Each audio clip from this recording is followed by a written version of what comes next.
Alright, smart people, balik lagi bersama saya Dharma Subawa di YouTube Dharma Subawa Billionaire Adventure. So di video kali ini, di video edukasi kali ini saya ingin ngebahas step yang harus Anda lalui sebelum berinvestasi, yaitu tentang ilmu keuangan. Bagi Anda yang belum subscribe YouTube channel ini, silahkan di subscribe sekarang juga supaya Anda nggak ketinggalan video-video saya ke depannya, oke? So, let's go, kita bahas.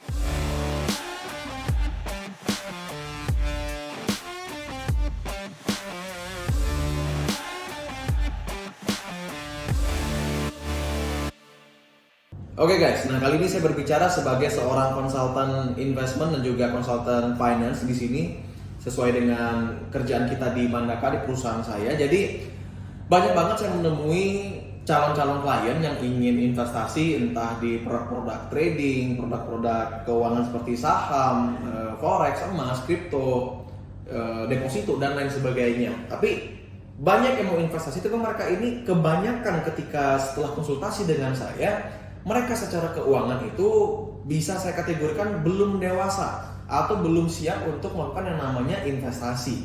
Karena teman-teman, intinya adalah walaupun Anda banyak punya uang, tapi belum menentukan Anda itu sudah cocok menjadi investor atau belum. Ada fase-fase keuangan yang wajib Anda lalui terlebih dahulu sebelum Anda berinvestasi. Nah, apa aja itu? Kali ini saya akan bahas tentang 4 level keuangan dan 4 pilar keuangan yang harus Anda lalui dalam kehidupan kita ini. Kita bahas dulu dari yang paling pertama. So, 4 level keuangan. Level pertama ada yang saya sebut sebagai financial debt, teman-teman ya. So, financial debt ini adalah sebuah kondisi keuangan di mana penghasilan kita itu masih kurang atau di bawah dari pengeluaran bulanan kita. Artinya kita masih kekurangan penghasilan, itu kita sebut sebagai financial debt. Kekurangan income lah intinya. Lalu level kedua adalah financial independent. Financial independent adalah sebuah kondisi di mana aktif income-nya kita, ya aktif income ini bisa didapatkan dari hasil kerja atau berbisnis. Intinya uang yang kita dapatkan dengan cara harus bekerja, itu kita sebut sebagai active income. Saya ulangi, financial independent adalah kondisi keuangan di mana aktif income kita mampu membiayai kebutuhan dan gaya hidupnya kita. Pada umumnya, pengeluaran kita sebagai seorang individu makhluk sosial hanya ada 2. Kalau nggak kebutuhan, keinginan, that's it. Kebutuhan atau gaya hidup. So, di sini ada active income mampu membiayai kedua-duanya, itu financial independent. Yang level ketiga saya sebut sebagai financial secure, teman-teman. Financial secure adalah kondisi keuangan di mana aktif income-nya kita itu mampu membiayai gaya hidupnya kita, dan kita sudah memiliki passive income yang mampu membiayai kebutuhan hidupnya kita. Nah, itu kuncinya. Ini disebut sebagai financial secure. Ingat kata kuncinya. Active income membiayai gaya hidup, passive income membiayai kebutuhan hidup, ataupun sebaliknya. Intinya passive income mampu membiayai salah satu dari pengeluaran Anda, itu financial secure. Barulah kita sebut sebagai level keuangan yang keempat nih, yang terakhir, yaitu financial freedom. Definisi financial freedom itu apa sih sebenarnya?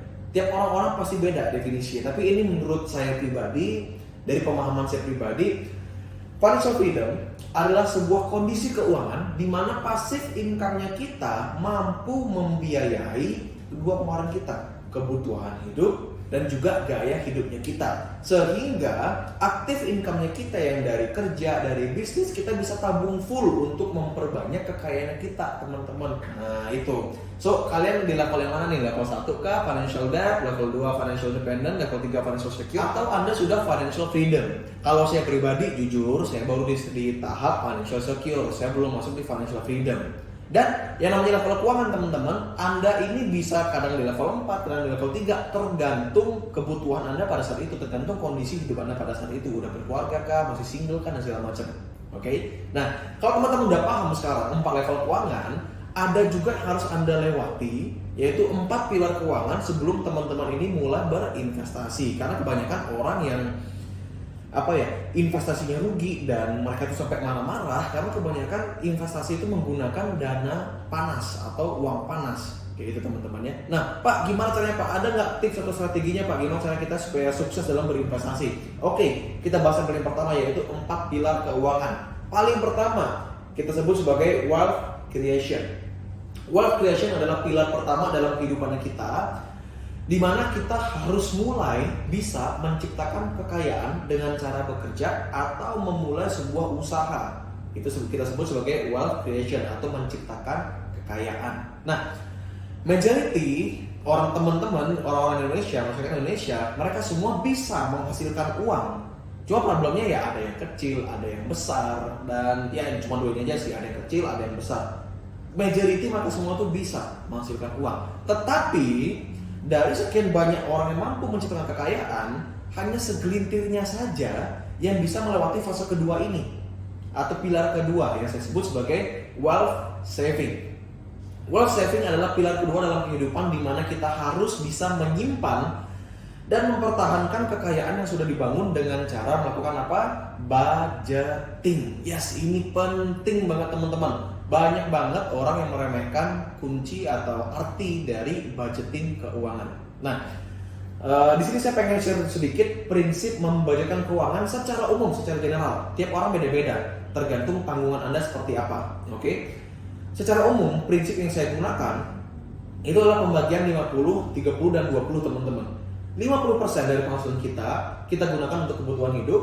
30% dari pemasukan kita gunakan untuk tabungan. Dan 20% dari pemasukan kita gunakan untuk yang namanya investasi. Yes, jadi kita sudah punya budget untuk investasi, teman-teman. Sekali gini, tugas kita yang paling pertama kan mencari kekayaan. Tugas kedua adalah gimana caranya kita bisa mempertahankan kekayaan tersebut. Dan ketika kita sudah bisa mempertahankan kekayaan tersebut, barulah masuk ke tugas ketiganya kita, yaitu yang kita sebut sebagai wealth accumulation, atau kita memperkaya kekayaannya kita lagi.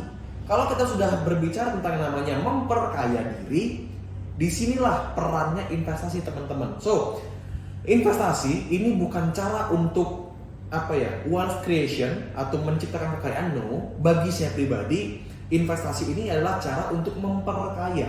Kalau mencari kekayaan ya kerja caranya, nggak ada cara lain, kerja atau bisnis, that's it. Nah, kalau udah wealth accumulation, maka kita akan bicara tentang investasi. Kalau kita sudah bicara tentang investasi, kita wajib menggunakan dana dingin. Kalau kita udah bicara tentang dana dingin ini definisinya apa sih?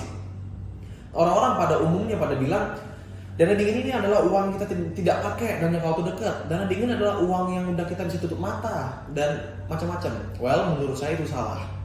Kalau kita bilang dana dingin adalah dana yang diam aja, berarti tabungan Anda juga dana dingin. Sedangkan secara literasi keuangan, tabungan itu bukan dana dingin. Tabungan itu adalah dana darurat. Bisa dipakai untuk kebutuhan just in case ada sakit, dana darurat misalkan kebutuhan anak atau keluarga, kebutuhan istri, renovasi misalkan, atau ada maintenance kendaraan, mungkin itu dana darurat. Kalau kita mau investasi dengan dana dingin, investasilah menggunakan budget investasi. Itu yang disebut sebagai dana dingin, teman-teman ya. Jadi seperti yang saya udah share, di pilar kedua itu 20% dari penghasilan kita gunakanlah untuk budget investasi, berapapun itu nominalnya, teman-teman. Oke. Nah, setelah kita sudah punya budget investasi dan kita membangun aset kekayaan, hopefully semoga investasi berjalan lancar, aset kita tambah banyak, barulah masuk ke pilar keempat, yaitu wealth distribution.